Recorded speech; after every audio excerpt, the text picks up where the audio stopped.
Jarir, Rasulullah berkata kepadaku, maukah kamu membebaskanku dari Dul Kalasa? Dul Kalasa adalah rumah Baitullah milik suku Kad. Jadi kalau suku Kad yang disebut Al-Kabah, nama lain dari Dul Al-Kalasa adalah Al-Kabah Al-Yamaniyah. Ya, jadi Ka'bah Al-Yamaniyah. Ya, dan ini adalah rumah berhala. Yang mereka sucikan adalah rumah berhala yang ada di Mekah, ya, yang dikuasai oleh suku Quraisy. Jadi masing-masing Ka'bah itu punya suku yang ditugaskan untuk memelihara Ka'bah itu. Ini Anda perlu tahu sejarahnya, ya. Maka aku berangkat dengan 150 prajurit kavaleri, ya, pejalan kaki dari suku Ahmas yang merupakan kesatria ulung. Kebetulan aku tidak bisa duduk kokoh di atas kuda, maka Nabi membelai dadaku sampai aku melihat bekas jarinya di dadaku. Membelai kok bisa sampai bekas jarinya? Dipukul kali ini. Dia berkata, ya Allah, tegaskan dia dan jadikan dia orang yang memberi petunjuk. Ya, mendapat petunjuk. Jarir berjalan menuju rumah itu, lalu membongkar dan membakarnya ini. Ya, ini Dul Al-Kalasa ini, yang disebut juga Al-Ka'bah Al-Yamaniyah, Ka'bah yang ada di Yaman. Ya, sampai rumah Ka'bah itu rusak total, ya. Tuh, saudara, demi Dia yang mengutus kamu dengan kebenaran, aku tidak datang kepadamu sampai aku meninggalkannya seperti unta yang terbebaskan atau unta yang lusuh. Itu rusak total. Ya, rusak total. Bukan manja ini, spoil itu artinya terbengkalai, ya. Ini saya salah nih, karena ini dari bahasa Inggris teman-teman, ya. Ka'bah Al-Yamaniyah ini. Nah, ini total ada Ka'bah nih, ada Ka'bah Sinbad yang ada di Mesopotamia. Ada Ka'bah di Mekah, ini ada batu hitam, ini yang dipelihara, ya, yang disembah oleh orang Muslim sekarang. Ini Ka'bah yang ada di Mekah. Nah, ini ada Ka'bah lainnya teman-teman. Ini Ka'bah Dul Al-Kalasa atau Al-Abalat, ya, Ka'bah dari Yemen yang punya batu putih. Ya, Ka'bah putih namanya. Ini Ka'bah putih teman-teman. Ya. Nah, ini Ka'bah hitam, makanya kainnya juga hitam. Ka'bah putih, ya. Kemudian ada Ka'bah dari Najran. Ya, ini juga ada. Ya, Ka'bah Najran. Kemudian ini Ka'bah dari Gaiman. Ini yang punya batu merah tadi, Ka'bah merah. Nah, betul nih Pak, data-datanya ya? Iya, betul. Oke, ada berapa banyak Ka'bah? Total ada 26 Ka'bah. Ya.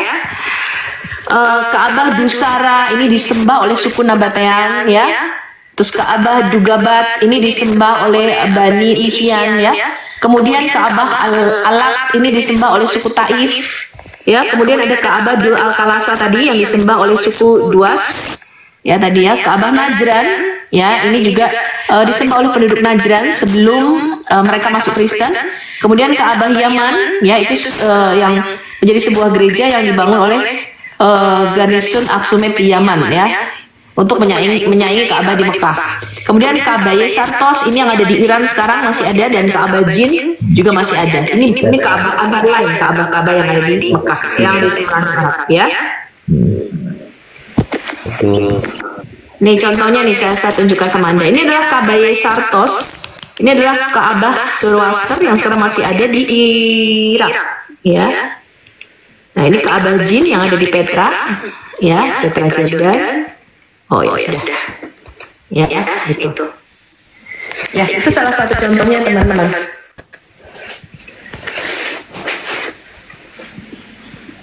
Gitu ya. Ya, katanya Ka'bahnya Muhammad pernah rusak juga karena banjir, betul ya? Banjir, dirusak, dibakar. Banjir sering Pak, kalau banjir. Itu ya, karena itu di daerah lembah, di daerah dataran. Padahal kalau Tuhan menyuruh membuat bait suci itu tidak mungkin di daerah lembah, ya, selalu di sebuah bukit atau gunung. Selamat malam, selamat pagi. Tapi saya mau bertanya juga nih soal masalah Ka'bah paling pertama dibuat itu bagaimana? Bentar Pak, bentar. Ngalen, selamat pagi. Ngalen 1, ngalen 2, ngalen 3.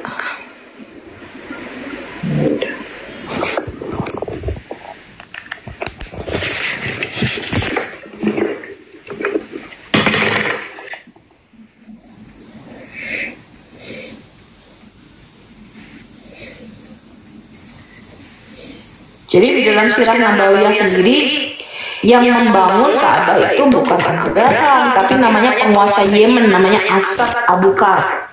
Itu kira-kira tahun 400-an. Ya? Itu Usasa ya Bu ya. Iya, sudah saya lupa sih. Pokoknya penguasa Yemen. Usasa yang dari Maghribi Yaman itu. Iya, batu hitam juga baru ditemukan pada zaman kakek Muhammad. Karena mereka itu memang mereka penyembah batu, jadi masing-masing itu Ka'bah itu emang tempat berhala-berhala dan batu-batu masing-masing yang disucikan. Pak Sultan pagi. Ada yang mau ditanyain Pak Sultan. Ini Muslim Bu. Yang sendiri begini. Halo. Kalian mentafsirkan sendiri, sedangkan Islam tidak pernah menyembah batu. Dalam hatinya tidak pernah niat menyembah batu. Itu tafsir. Kristen mentafsirkan Al-Quran, Kristen mentafsirkan Alkitab, mentafsirkan hadis itu. Hadis itu nggak bisa ditafsir Pak. Kalian kan nggak mengerti masalah itu. Nih coba Bapak baca nih, saya di Qori 4027 silakan. Apanya? Coba. Bapak baca data saya, silakan. Coba baca kecil sekali. Coba baca. Baca lah. Bapak kenapa sih kalau disuruh baca Quran sama hadis kok nggak pernah bisa baca? Kalian Muslim. Sedangkan kami saya baca Yang gede itu. Enggak, yang gede kasih nampak yang gede. Oh ini sudah paling besar, nggak bisa gede lagi. Layarnya udah paling besar kan teman-teman? Ya. Iya udah gede. Enggak, ini ayat Al-Quran yang menyuruh menyembah batu mana? Hadis yang menyuruh menyembah batu mana? Coba. Sekarang kalian membahaskan tentang Islam. Jadi sekarang ayatnya tentang Islam. Mana ayat dan hadis menyuruh menyembah batu?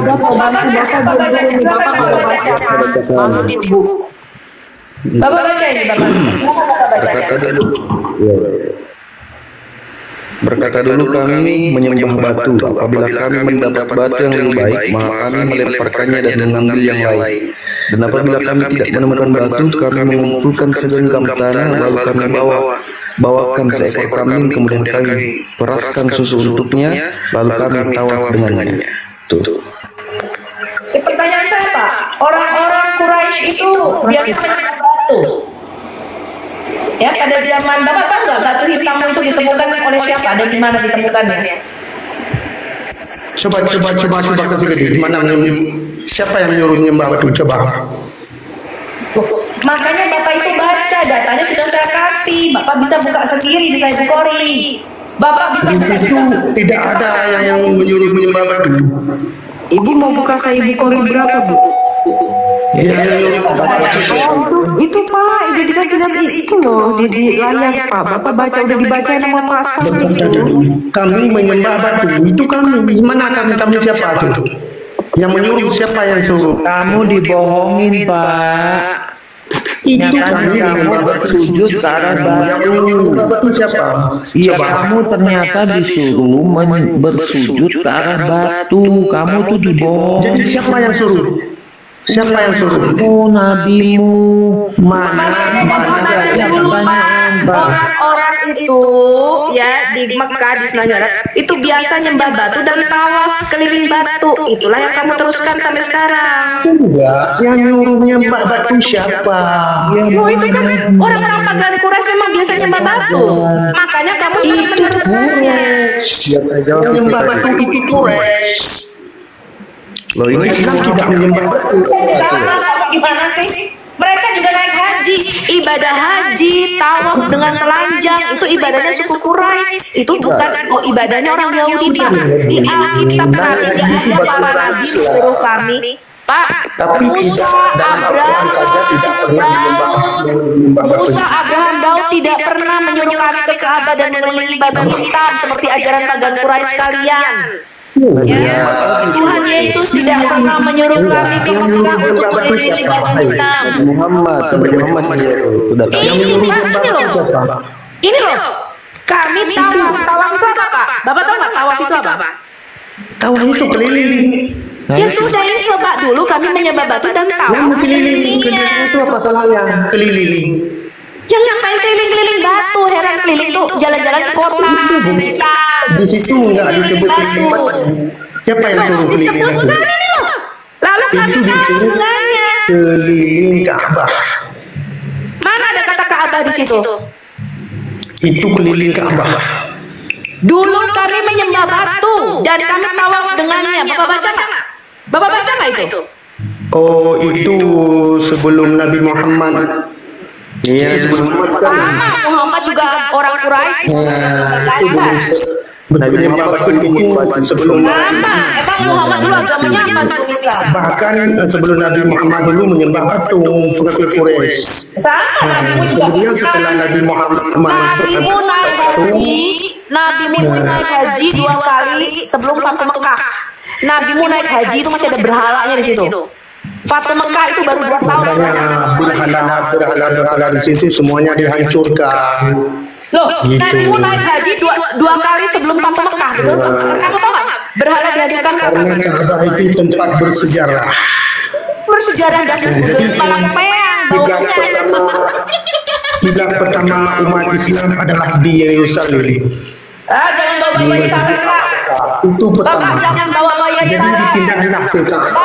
Bapak bisa menunjukkan kepada saya kiblat Bapak pertama di Yerusalem. Saya Nah, jadi kiblat pertama umat Islam adalah di Yerusalem. Di ayat berapa katakan kiblatnya di Yerusalem? Jadi sekarang sudah dipindah ke Arab. Di mute. Tolong beri aku moderator dong. Mute ya, Audrey. Tunjukkan sama saya di mana kiblatmu di Yerusalem. Ayat berapa, Pak? Saya bukakan Qurannya. Bapak bisa tunjukkan sama saya, Bapak kiblatnya di Yerusalem. Saya share lokasi saya, Pak. Itu ada di dalam hadis.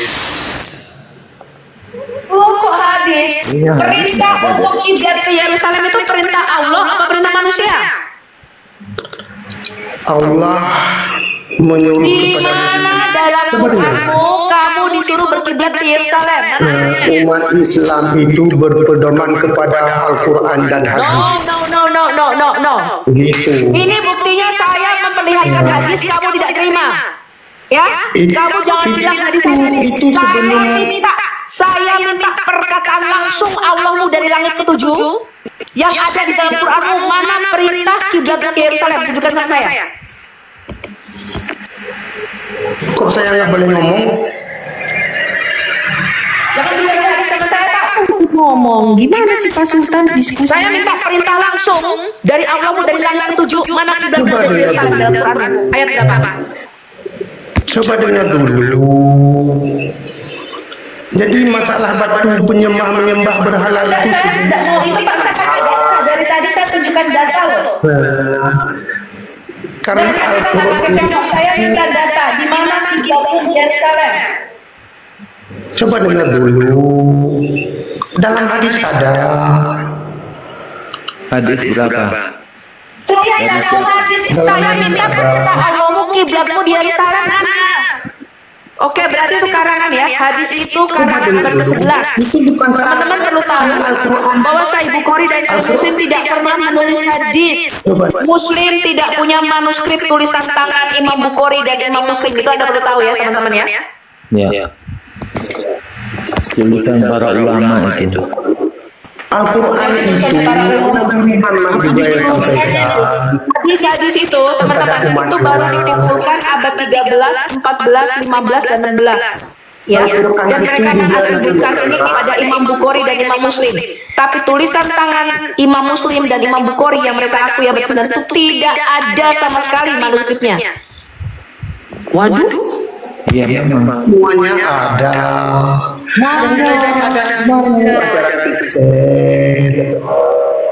Gitu. Sedangkan Alkitab Kristen itu apa kan nggak jelas itu Tuhannya yang pernah disebut, siapa Tuhannya. Oh jelas Pak, Tuhan kami memerintahkan kami tidak boleh sujud menyembah kepada batu berbentuk apapun, betul nggak? Pak Jadi Tuhan kalian sujud kepada siapa? Tuhan kalian menyuruh kalian sujud kepada siapa? Ayo. Coba. Tuhan mengatakan kalau kami tidak sujud kepada siapa? Lukas 19 ayat 27. Yesus berkata, jikalau kamu tidak sujud kepadaku dan menerima aku sebagai rajamu, kamu akan mati. Lukas 19 ayat 27. Makanya lu kok mana buktinya? Bapak jawab dulu. Bapak itu sujud kepada batu atas perintah siapa? Buktinya di mana?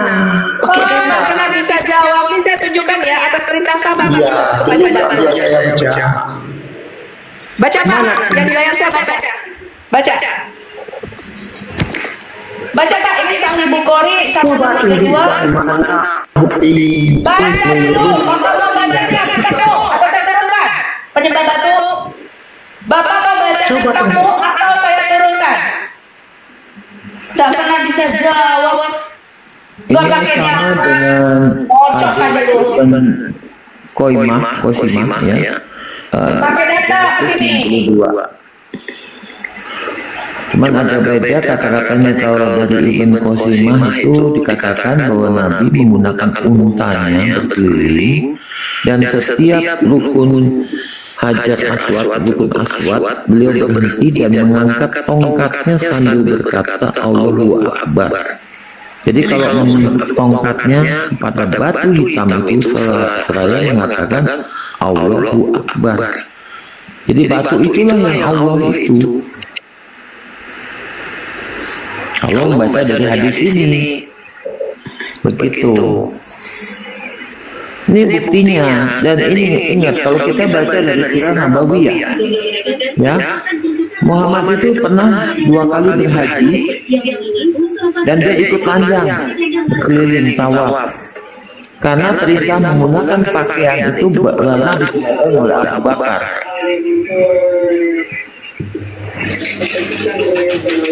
Ini ada Pak Fans Panji, selamat malam pagi. Pak Fans Panji, kok ada musik sih?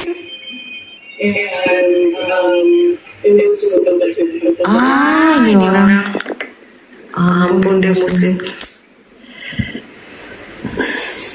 Dan kalau data yang saya dapat itu ya batu Hajar Aswad itu kalau nggak salah pernah diganti. Dicuri sama Karmatian, Bani Karmatian, Diganti sama Khalifah. jadi landasan toilet ya, jadi tempat untuk jongkoknya beristinja sama Jadi diganti dipikain. Jadi makanya sekarang tinggal kerikil. Enggak kira-kira Pak batu hitamnya ini, dan ada sekitar 6, saya bisa tunjukkan ya. Menurut mereka itu ada pecahannya yang di Turki. Ada 3 masjid di Turki yang memegang pecahan batu hitam Hajar Aswad ini. Salah satunya adalah di Masjid Biru. Ya, itu punya pecahan Hajar Aswad dari zaman Abbasiyah dulu. Makanya gue bilang minta sama Turki, minta 2 batunya, 1 taruh di Jakarta, 1 taruh di Surabaya. Jadi kalian nggak usah bayar Arab Saudi mahal-mahal naik haji, tahu dia keliling batu di situ. Susah-susah amat.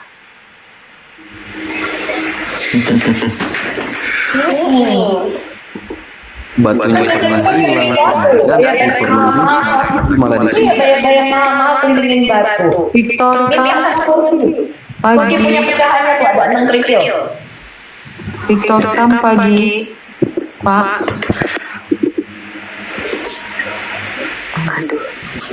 Jadi Ka'bah itu bukan istimewa ya teman-teman ya. Juga bukan rumah yang disuruh Allah dirikan apalagi sejak zaman Adam. Ada 26 Ka'bah dan saya sudah tunjukkan. Ada Ka'bah yang di Yemen yang menyucikan batu hitam, batu putih dan batu berwarna merah tadi. Dan masing-masing itu punya Tuhan, juru kunci.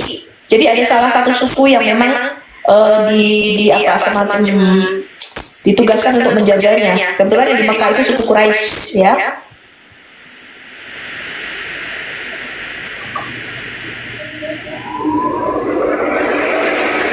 makanya kalau kalian tuh bodoh-bodoh nggak pernah belajar sejarah. Jadi kalau ustaznya bisa memang ini lanjut aja, nggak pernah belajar.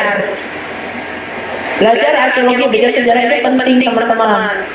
Kami orang Aceh juga ngerti, kami ngerti sejarahnya.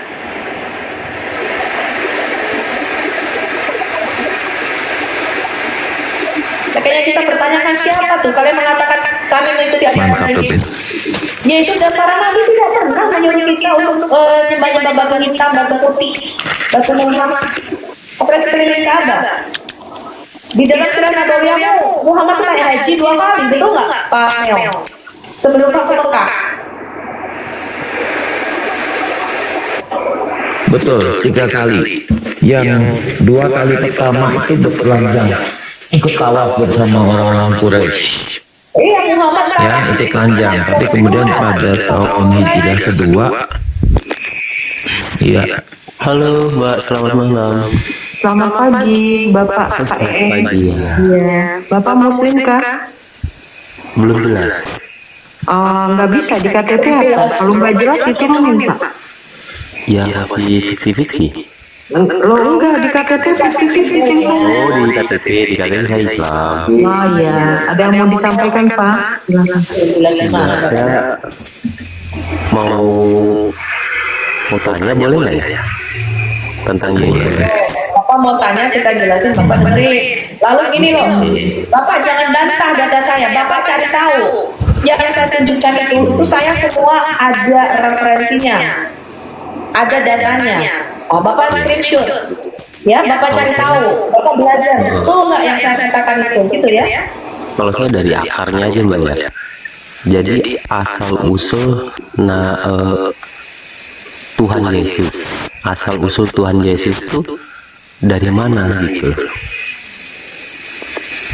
Yesus itu datang itu untuk menggenapi. Jadi kalau ibunya kan saya udah tahu Maria kan Bunda Maria.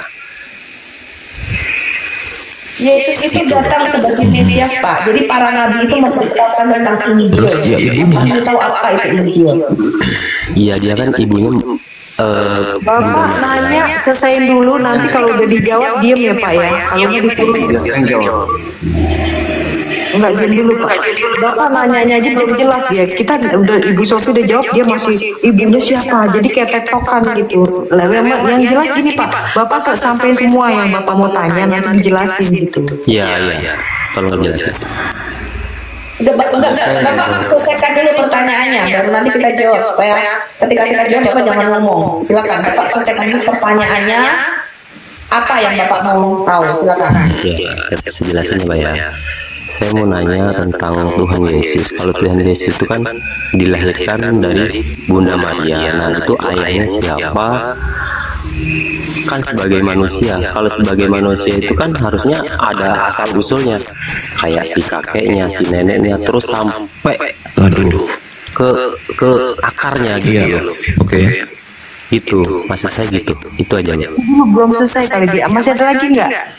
Enggak ada. Itu Oh aja. iya, oke. Yang mau Jadi jawab. tolong jelasin aja. Ya udah. Oke. Bu Sofi. Nah nanti Bu Sofi biar aja kita jawab dulu pertanyaannya, nanti kita bisa tanya. Ya. Udah silakan. Mudah-mudahan bisa diterima ya. Asal usul Yesus ini, Yesus memang dari Maria seorang perawan, dan Yusuf seorang, dan dia itu seorang tukang kayu di Bethlehem. Keturunannya itu adalah keturunan Raja Daud dan Nabi Abraham. Kelahiran Yesus itu adalah difirmankan dari Allah langsung menjadi manusia. Kemudian Mesias Yesus datang untuk menebus dosa manusia dan menjadi juru selamat. Kalau kurang jelas ya. Itu saja jawaban saya.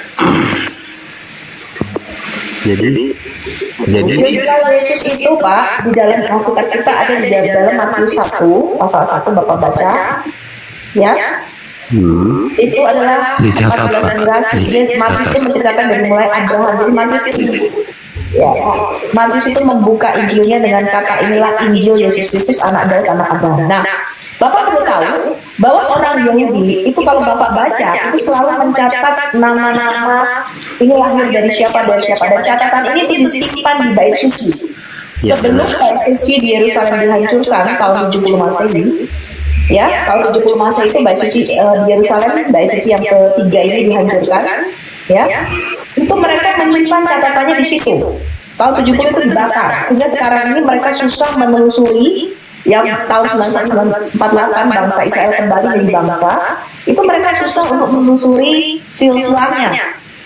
Ya, kenapa? Karena ketika bangsa Israel tahun 70 sudah terdiaspora di seluruh dunia, hanya sebagian kecil yang masih menyimpan catatan keturunan silsilahnya, karena orang Yahudi tidak boleh kawin di luar bangsanya.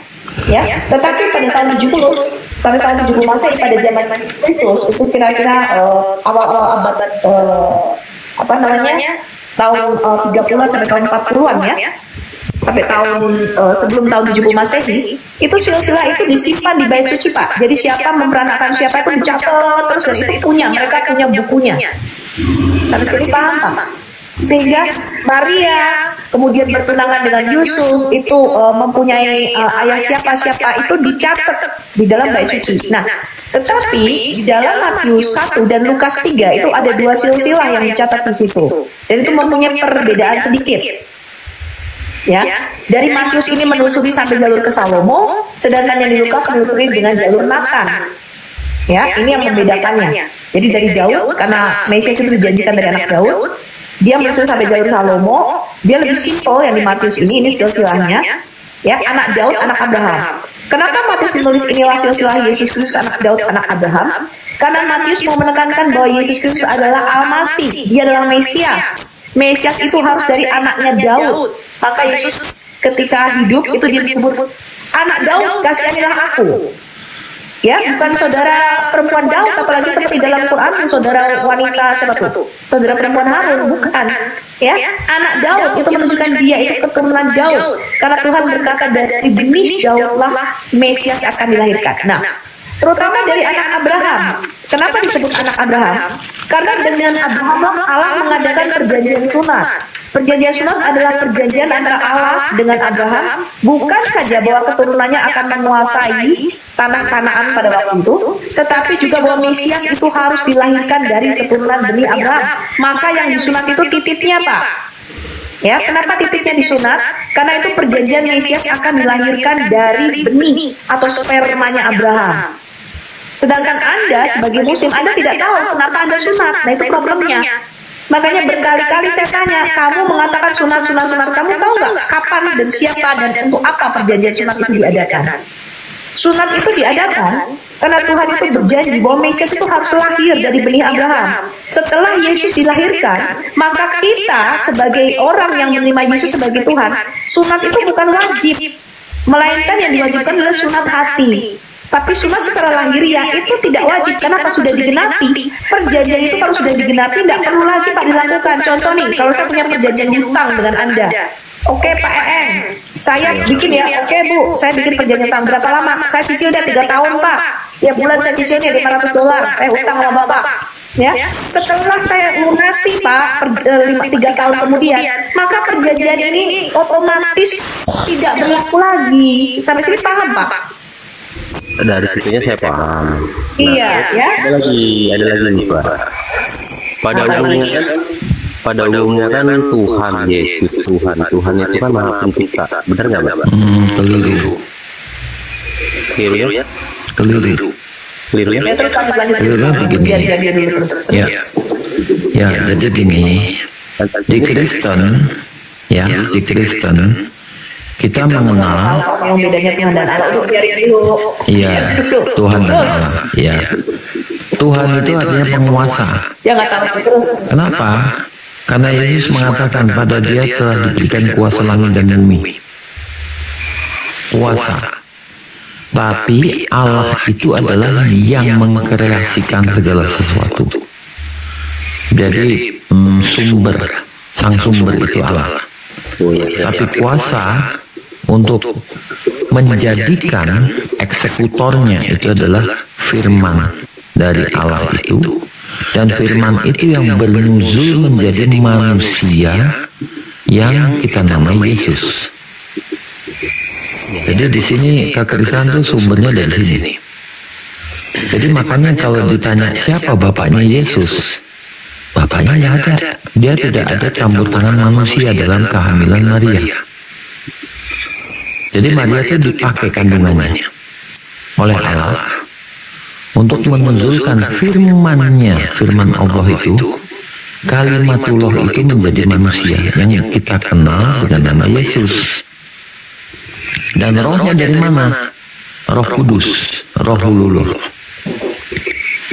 Jadi beda dengan manusia biasa. Makanya dia bisa menghidupkan orang mati, dia bisa mencelikan mata yang buta, dia bisa membuat orang mendengar, karena itu kuasa ilahi yang dia miliki, yang tidak dimiliki oleh nabi siapapun. Tidak ada. Itulah makanya dia adalah personifikasi dari Allah itu sendiri di dunia. Karena Allah adalah tidak bisa dilihat manusia. Makanya dia mengutus firman-Nya untuk sementara waktu menjadi manusia. Makanya Yesus mengatakan, dia yang mengutus aku. Karena Yesus sadar bahwa dia ini adalah firman, dan dia berkata, aku tidak bisa melakukan apapun tanpa kehendak Bapakku. Karena memang betul firman tidak mungkin mau-maunya sendiri, pasti ngikut apa yang pemilik firman itu, pasti itu mengikutnya. Jadi dia nggak bisa main ngomong sendiri suka-sukanya sendiri, nggak bisa. Nah, Allah, firman, dan Roh Kudus itu adalah satu kesatuan yang tidak terpisahkan. Seperti Bapak melihat diri Bapak sendiri, ada tubuh Bapak, ada roh Bapak, dan ada jiwa Bapak. Ya, itu kelihatan sekali. Sebenarnya mudah memahaminya. Jadi dalam Kristen, Tritunggal itu bukan keberapaan atau berapa jumlah Tuhan, bukan.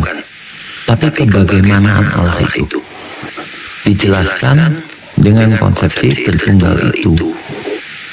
Jadi bukan jumlah Allahnya, bukan. Salah kalau orang bilang, oh Kristen tuh hanya 3, itu ngawur. Itu super ngawur itu. Ya, saya maksud Bang. Ya, oke. Jadi Tuhan Yesus dan Allah itu berbeda. Bukan berbeda. Maksudnya, Kealahan Yesus itu terletak pada asal usulnya sebagai firman. Dia itu tadinya firman. Firman itu logosnya Allah.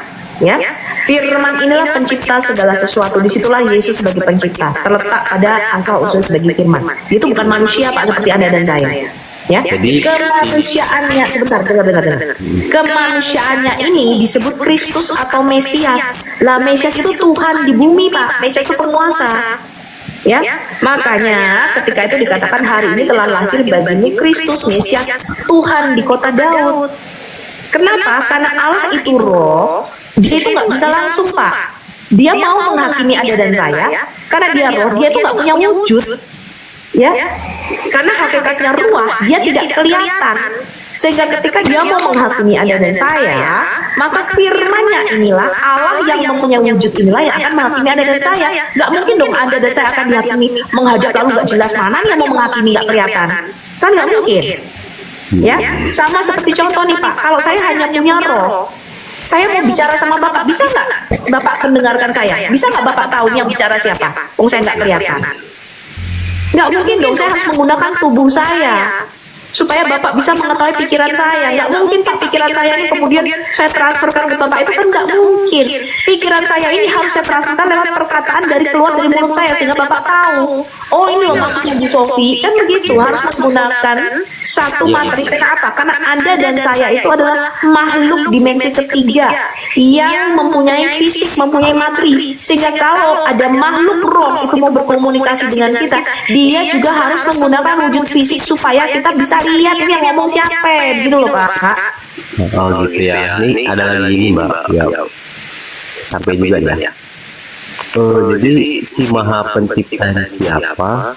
Terus yang pertama diciptain di dunia ini siapa? Sudah? Si Maha Pencipta ini adalah Allah Trinitas, Bapa, Firman, dan Roh. Dia sudah ada sejak kekal. Dialah Allah yang Esa itu. Ya, Nah, firman dan rohnya ini itu bukan sesuatu seperti firman Anda dan roh saya. Kalau firman Anda dan roh saya ini bukan sesuatu yang mempunyai kesadaran diri sendiri. Tetapi Allah tidaklah demikian. Firman dan rohnya ini mempunyai hidup di dalam dirinya sendiri, Pak. Itu bedanya. Firman Allah itu hidup, dan firman Allah ini mempunyai kesadaran diri. Itu sebabnya kita mengatakan pribadi, satu hakikat dengan 3 persona. Kalau kita ini satu hakikat manusia dengan 3 komponen, betul? Tubuh, jiwa, dan roh, betul? Kenapa disebut komponen? Karena firman saya dan roh saya ini tidak bisa mempunyai kesadaran diri sendiri. Roh saya tidak bisa saya utus, roh saya tidak bisa saya curahkan. Sedangkan Allah sang sumber itu ketika dia mencurahkan rohnya ini tidak habis-habis. Bahkan rohnya ini bisa diutusnya ke bumi, Pak. Bahkan roh Allah itu bisa berdoa kepada Allah, bisa berkomunikasi dengan Allah. Roh saya nggak bisa, Pak. Roh saya bagian dari diri saya, komponen daripada hakikat kemanusiaan saya. Tapi firman Allah tidaklah demikian. Firman Allah itu bisa dikasihi, maka disebut anak tunggalnya. Nah, itu bedanya. Nah, ini yang tidak dipahami oleh Muslim. Kenapa? Karena yang keluar dari dalam diri Allah itu pasti sesuatu yang hidup. Firman yang keluar dari dalam dirinya itu sesuatu yang hidup, bahkan bisa diajak berkomunikasi. Itu bedanya. Kalau saya nggak bisa berkomunikasi dengan perkataan saya sendiri, nggak mungkin. Betul nggak, Pak? Saya berkomunikasi dengan pikiran saya sendiri itu nggak mungkin. Pikiran saya bagian komponen daripada hakikat kemanusiaan saya, tapi Allah tidaklah demikian. Firman-Nya dikatakan mempunyai hidup di dalam dirinya sendiri. Nah, itu bedanya antara kealahan dengan kita kemanusiaan. Ya, Mbak. Gitu, Ini manusia kan saya tanyain tadi. Manusia yang pertama diturunkan di bumi, terus sampai manusia nggak diturunkan, manusia tidak diturunkan. Yang pertama kali diciptakan ada di bumi, terus sampai datangnya agama tadi. Bu Sofi, jelaskan tentang yang pertama diciptakan itu adalah terang. Itulah sumber sesuatu. Iya. Allah kami, bentar. Allah kami itu beda dengan Allahnya Anda. Kalau Allah Anda menciptakan agama, maka Allah di dalam Alkitab itu tidak pernah menciptakan namanya agama, Pak. Allah kami itu tidak pernah menciptakan agama. Itu bedanya. Kalian tuh selalu tanya agama. Enggak, Yesus datang itu enggak bawa agama. Yesus datang itu untuk membawa satu kerajaan baru. Itulah Injil. Injil itu artinya datangnya suatu kerajaan baru. Itu arti Injil, Pak. Ya. Nah, ini bedanya. Yesus datang itu bawa satu kerajaan, bukan bawa agama. Ya, Audrey bisa bukakan Alkitab. Yang pertama kali dia ciptakan itu adalah kerajaan yang ada di surga. Kemudian dia menciptakan kerajaan manusia di bumi. Sambil ngecas. Berapa, Bu? Coba kita buka ya, Pak. Iya, buka berapa?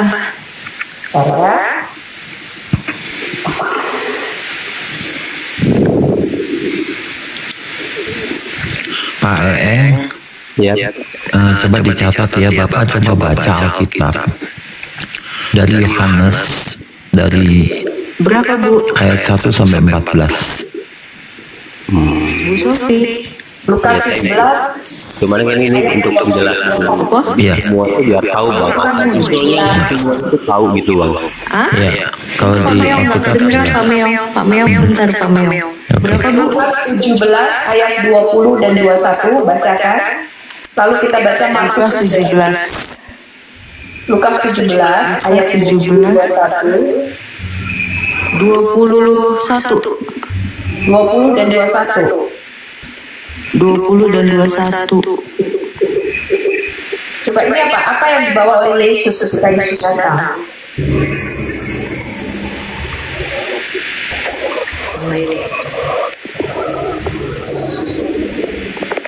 Ini mungkin Pak Meong bantu baca boleh? Aku udah baca.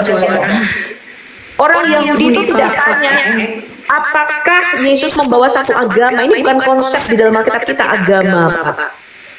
Orang-orang Farisi ini adalah ahli-ahli Taurat. Mereka itu ngerti banget perjanjian lama Alkitab Taurat. Mereka bertanya begini kepada Yesus, karena dia itu Mesias. Kapan kerajaan Allah itu akan datang? Kapan kerajaan surga itu akan kembali berotoritas di bumi? Itu pertanyaan mereka. Kapan Adam ini dipulihkan kembali menjadi raja? Kapan Mesias ini akan duduk di atas tahta Daud menjadi raja menggantikan Adam? Mereka nggak tanya agama.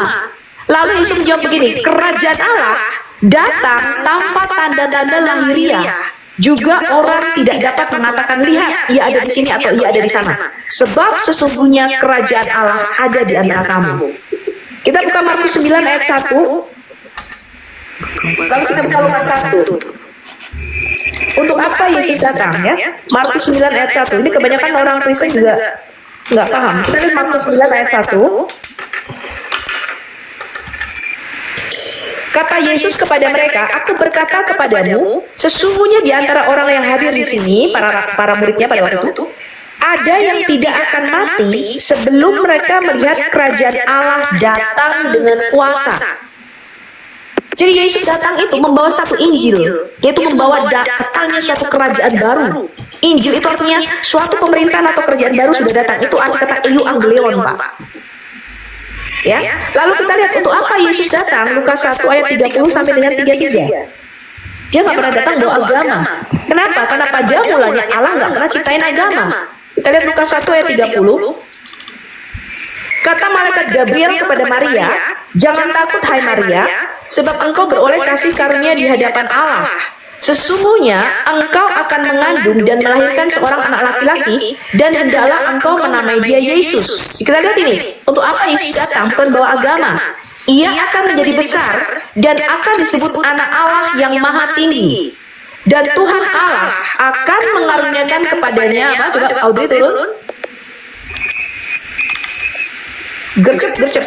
Ia akan menjadi besar dan akan disebut bukan anak Allah yang maha tinggi, tapi anak dari Allah yang maha tinggi. Dan Tuhan Allah akan mengaruniakan kepada Yesus Mesias tahta Daud bapa leluhurnya. Jadi Yesus datang itu menjadi raja, Pak. Dia datang lahir sebagai raja, dan dia akan menjadi raja atas kaum keturunan Yakub sampai selama-lamanya, dan kerajaannya tidak akan berkesudahan. Nah, untuk Bapak mengetahui konsep Mesias lahir sebagai raja, Bapak harus baca seluruh Alkitab Perjanjian Lama saya. Kalau saya sudah mulai cerita mengenai ini bisa panjang. Saya tahu Bapak nggak mungkin dengarkan pengajaran saya, karena ini pengajaran yang cukup panjang. Tapi di awal tadi Adam disebutin, Mbak ya? Iya, Adam itu raja. Bapak tahu nggak kalau Adam itu juga Tuhan di bumi? Bapak tahu nggak bahwa Adam itu seorang Tuhan di bumi? Belum tahu. Makanya baca kitab Taurat Musa, Pak.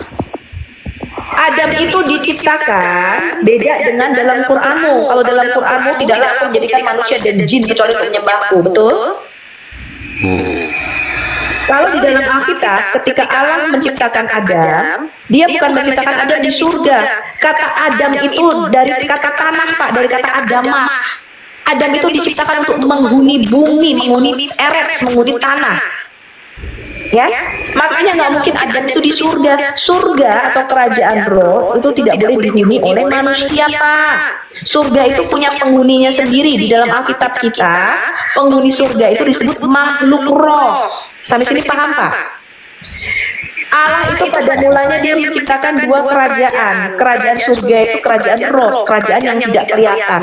Itu penghuninya bukan manusia, penghuninya makhluk yang tidak kelihatan juga. Bapak nggak paham sampai sini? Paham, Mbak. Paham, saya paham. Nah, kemudian dia menciptakan satu kerajaan materi, dimensi ruang dan fisik kita. Kerajaan materi ini penghuninya juga penghuni yang mempunyai tubuh dari materi, tubuh fisik dari Adamah, dari tanah. Namanya Adam. Adam itu diciptakan bukan untuk menghuni surga, tapi untuk menghuni arets, untuk menghuni bumi. Sampai sini paham, Pak? Saya paham, disitunya. Jadi Adam nggak pernah diciptakan di surga, Pak? Iya, paham. Cuman tadi saya tanya yang belum paham. Yang diturunin ke bumi itu kerajaan, ya kan? Bukan diturunin. Yang di atas Diciptakan. Yang diciptakan. Jadi kerajaan manusia di bumi itu merupakan daerah kepanjangan atau perluasan dari kerajaan surga, dari kerajaan roh. Ini Bapak mesti paham. Ya, kerajaan di surga, kerajaan roh Allah. itu dia memperluas wilayahnya sampai ke dimensi materi kita. Kerajaan Adam di bumi, Adam itu tadinya raja Pak, dan Tuhan di bumi sebelum dia jatuh dalam dosa. Ya, dia penguasa di bumi ini. Allah itu disebut Tuhan di surga, Adam itu disebut Tuhan di bumi. Ini Anda perlu paham. Ya, kerajaan Adam di bumi itu tadinya merupakan bagian dari kerajaan surga, harus tunduk kepada kerajaan surga. Ketika Adam jatuh ke dalam dosa, kalau Bapak baca di dalam kitab Taurat Kejadian 3, maka Adam itu melepaskan kerajaan manusia di bumi, tidak lagi berada di bawah kerajaan surga.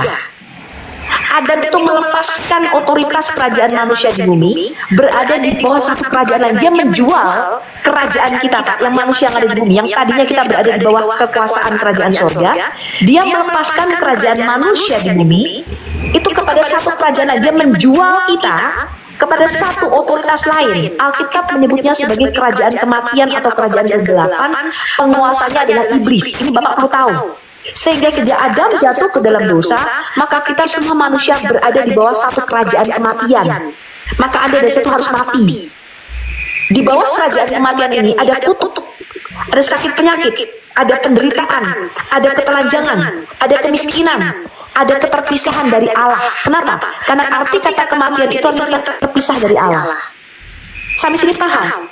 Karena begitu besar kasih Allah, Raja Sorga kita, kepada Anda dan saya. Dia datang untuk mengklaim kembali daerah kekuasaannya ini. Dia datang untuk mengambil kembali wilayahnya di bumi ini. Dia datang untuk mengklaim kembali otoritasnya sebagai Raja yang telah dihilangkan oleh Adam yang pertama. Maka Anda baca di dalam Roma 5 ayat 12-14 dan 1 Korintus 15 ayat 44 sampai dengan 47. Yesus datang itu sebagai Adam yang kedua. Bapak tahu nggak Yesus datang itu sebagai the second Adam atau Adam yang kedua? Nggak enak ya di dalam konsep Anda ya. Mesias itu Adam yang kedua, Pak. Yesus datang itu untuk menjadi Adam yang kedua, mengambil alih kembali posisi Adam pertama yang sudah jatuh, yang tidak lagi menjadi gambar dan rupa Allah.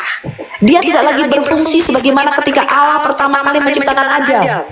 Adam itu kehilangan kerajaannya, Adam kehilangan dominion ketuhanannya di bumi ini, dan Adam itu kehilangan keimamatannya. Nah ini kalau sudah masuk sini panjang lebar Pak saya jelaskan. Tapi intinya adalah Mesias itu lahir sebagai Adam yang kedua. Untuk apa? Memulihkan lagi kemanusiaan Anda dan saya kepada posisinya sejak semula, kepada rencana awal ketika Allah menciptakan Anda dan saya. Ketika Allah menciptakan Adam, Anda dan saya, pada mulanya Allah menciptakan Anda dan saya itu untuk menjalankan pekerja Dia, Pak. Di mana Allah itu memerintah dalam kerajaan roh, dan Adam itu untuk memerintah di dalam kerajaan manusia, kerajaan di bumi ini. Kejadian 1 ayat 26. Ngerti ya, Pak? Ini coba bacakan Audrey. Bacakan Audrey. Mungkin cukup Mbak, cukup dulu Mbak. Terlalu panjang nanti kasihan, takut ada temen yang nanya-nanya lagi. Sebenarnya masih banyak sih saya, cuman lain kali saya mengatakan luar biasa ngelantur Mbaknya. Kamu naik.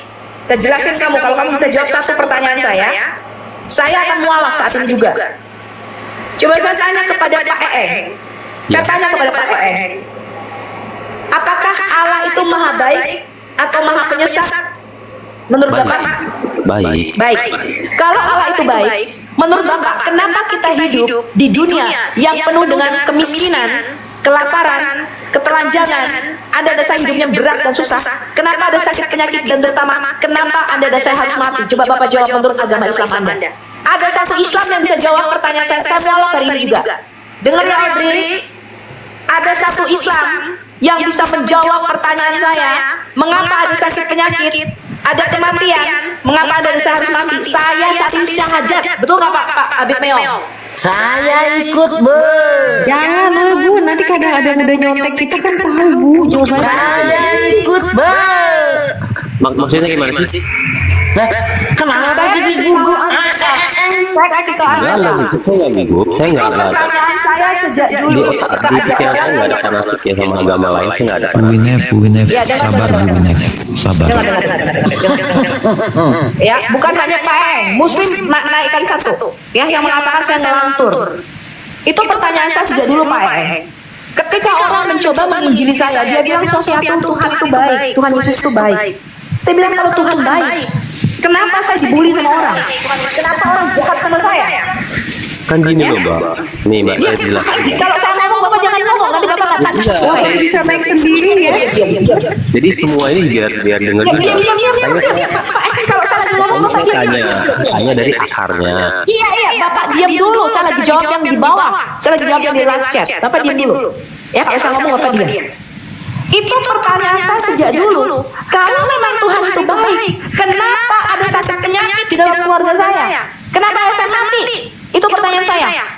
Itu pertanyaan saya. Tuhan tidak adil itu menurut saya dulu. Ya, kenapa ada kemiskinan? Susah banget saya sekolah. Hah? Kalau memang Tuhan itu baik, kenapa kita tinggal di dunia yang tidak baik? Betul nggak? Betul nggak teman-teman? Kenyataannya dunia ini tidak baik, betul nggak? Iya, betul. Penuh dengan pelecehan seksual terhadap Anda. Ya? Saya mau cerita apa yang terjadi dalam hidup saya. Betul. Saya mau jelaskan sama Anda, kalau Tuhan itu baik, Kami kenapa yang dia selamat biarkan kok. ada- Sebentar. Kenapa dia biarkan ada kejahatan menimpa saya? Kenapa dia biarkan ada sakit penyakit dalam keluarga saya? Kenapa ayah saya meninggal waktu saya kecil? Itu pertanyaan yang tidak bisa dijawab oleh agama. Ada agama yang bisa jawab. Saya ikut agamamu kalau agamamu bisa jawab pertanyaan saya. Saya kasih tahu Anda, Pak, agama tidak bisa menjawab semua pertanyaan dalam saya. Ya? Agama nggak bisa jawab kenapa saya harus mati, Pak. Bapak kalau saya tanya semuanya itu takdir Allah, Bu Syokti, emang manusia harus mati. Hanya Alkitab yang bisa menjawab pertanyaan terdalam di dalam hidup saya. Saya kasih tahu Anda, Pak, ada lubang dalam di dalam hati saya. Suatu lubang itu nggak bisa diisi oleh apapun yang mengoskan hidup kita, kecuali dengan ketika Anda bertemu dengan pencipta kita sendiri. Karena jawabannya ada pada pencipta kita, Kak. Karena dia sudah ada sejak kekal. Saya nggak ada pada zaman Adam dulu ketika dia diciptakan. Saya lahir baru berapa puluh tahun yang lalu. Saya nggak tahu apa yang terjadi pada zaman dulu. Tapi Alkitab menjawab semua pertanyaan yang dalam di dalam hati saya. Alkitab mengatakan bahwa Tuhan itu baik. Dia menciptakan Anda dan saya dengan rancangan kebaikan. Dia menciptakan Anda dan saya dengan tujuan yang penuh dengan kedamaian. Alkitab berkata, rancanganku bukan rancanganmu, jalanku bukan jalanmu, pikiranmu bukan pikiranku, kata Tuhan. Setinggi langit dari bumi, begitulah jalanmu dan jalanku. Dan rancanganku untuk kamu adalah rancangan damai sejahtera dan penuh dengan kebaikan. Dan Tuhan menjawab begini, Pak, ketika dia menciptakan langit dan bumi, dan ketika dia menciptakan manusia, dia memberkati manusia, dia tidak mengutuk Anda dan saya. Ketika dia menciptakan manusia, dia tidak mengatakan, nanti kamu berbuat dosa jadi berzina, setelah kamu berbuat dosa, gue masukin pasti mendatangi neraka, nak. Kamu nanti pasti dibakar dalam neraka. Tuhan tidak pernah mengatakan demikian. Tuhan tidak pernah ketika menciptakan Anda dan saya, dia mengatakan kamu nanti kena kanker ya, nak. Kamu nanti miskin di bumi ini, beli sepatu aja susah kau, makan susah, nggak bisa bayar kos, nggak bisa bayar kontrakan. Kamu nanti kena kanker, kena diabetes, kena kolesterol, kena darah tinggi, kamu mati keluar kering. Kamu nanti dengan susah payah kamu akan mencari makananmu. Ketika Tuhan menciptakan Anda, ketika saya baca Alkitab, saya melihat begitu besarnya kasih Allah dan begitu berharganya saya di mata Dia. Tuhan berkata, aku ini mengasihi engkau. Aku ini mengasihi engkau, engkau mulia dan berharga di mataku. Dan aku ini mengasihi engkau, kata Tuhan. Biarpun segala gunung beranjak dan segala bukit bergoncang, tapi kasih setiaku tidak akan pernah pergi darimu. Itu janji Tuhan buat Anda dan saya. Ada nggak Allah Anda berkata begitu? Ada nggak satu agama yang Allahnya berkata, aku ini mengasihi engkau, engkau mulia dan berharga di mataku. Aku ini juru selamat dan penebusmu. Ada nggak Allah siapa? Hah? Allahnya siapa? Saya tantang. Ada nggak Allahnya orang Buddha berkata begitu? Ada nggak Allahnya orang Hindu berkata begitu? Ada nggak Allahnya orang Konghucu berkata begitu? Ada nggak Allah Subhanahu wa Ta'ala berkata, aku ini mengasihi engkau, engkau mulia dan berharga di mataku, dan aku menebus engkau dari kutuk dosa dan kematian. Ada nggak? Ada satu Allah yang berkata begitu, saya ikut agamamu.